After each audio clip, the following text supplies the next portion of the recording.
बीच Ukraine की जंग में नए कमांडर को उतारने के बाद रूस ने काला सागर में घेरेबंदी तेज कर दी। यूक्रेन की सेना के मुताबिक रूस ने अपनी नौसेना के एक अड्डे से एक बड़ा जंगी जहाज और 3 पनडुब्बियां काला सागर में भेज दी, जिसके बाद यह आशंका जताई गई कि रूस काला सागर से लगे यूक्रेन के शहरों पर हमले की तैयारी कर रहा है। इसके लिए उसने अपनी नौसेना के नवरोसिस्क बेस से अपना सबसे बड़ा जंगी जहाज प्योत्र मरगनोव काला सागर में भेज दिया। कहा जाता है कि रूस के इस युद्धपोत में इतने खतरनाक हथियार मौजूद हैं जो दुश्मनों को अपने घुटनों पर ला दे। इसके साथ ही इस जंगी जहाज पर कई घातक लड़ाकू विमानों को भी तैनात किया गया है और रूस का ये जंगी जहाज क्राइमिया की तरफ से होते हुए काला सागर में पहुंचा है, जहां से यूक्रेन के शहरों को बर्बाद करने के लिए तैनात कर दिया गया।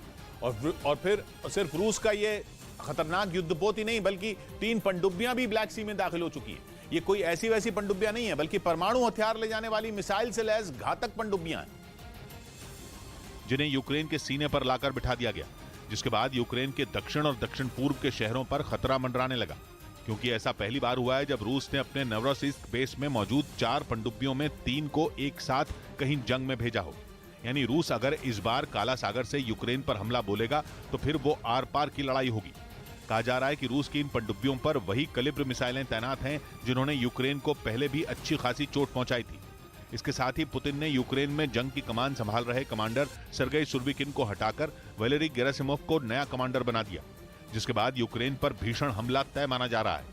इधर प्रधानमंत्री ने गंगा विलास क्रूज को हरी झंडी दिखा दी। इस क्रूज में 31 यात्री सवार हुए जो भारत की संस्कृति की झलक देखेंगे और 51 दिन में भारत की 50 जगहों की यात्रा करेंगे।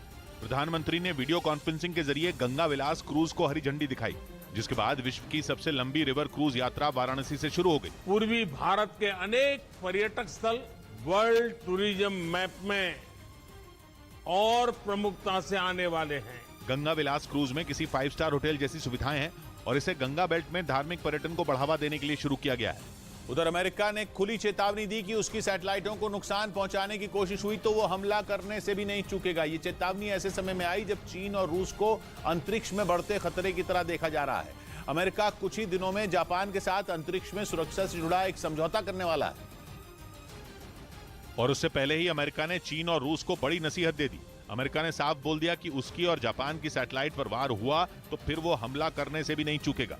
इससे पहले अमेरिका की स्पेस फोर्स ने आशंका जताई थी कि चीन उसकी सैटेलाइटों को निशाना बनाने के लिए अपनी ताकत बढ़ा रहा है। स्पेस फोर्स अमेरिकी एयरफोर्स की अंतरिक्ष से जुड़ी इकाई है और उसके मुताबिक चीन जैमर और लेजर की नई तकनीक पर काम कर रहा है जो अंतरिक्ष में अमेरिका की सैटेलाइटों को आसानी से नुकसान पहुंचा सकता है। और स्पेस फोर्स की इसी चेतावनी के बाद अमेरिका ने सैटेलाइट को नुकसान पहुंचाने पर सैन्य कार्रवाई की धमकी दे दी। इसके साथ ही उसने यह भी साफ कर दिया कि जापान की सैटेलाइटों की तरफ भी देखने की कोशिश न की जाए, क्योंकि अगर ऐसा किया गया तो उसका जवाब भी अमेरिका ही देगा। यानी अगर चीन जापान की सैटेलाइटों पर हमले की तैयारी करेगा तो अमेरिका जापान के साथ मिलकर उसे सबक सिखाएगा। अमेरिका पहले से ही चीन के खिलाफ जापान के साथ खड़ा है, लेकिन अब दोनों देशों के बीच एक ऐसा समझौता होने जा रहा है जो उनके रिश्ते को अंतरिक्ष में भी मजबूत करेगा। खबर के मुताबिक अमेरिका और जापान में आने वाले हफ्ते में यह समझौता हो सकता है, जिसके बाद अमेरिका जमीन के साथ अंतरिक्ष में भी हमला होने पर जापान की ढाल बन जाएगा।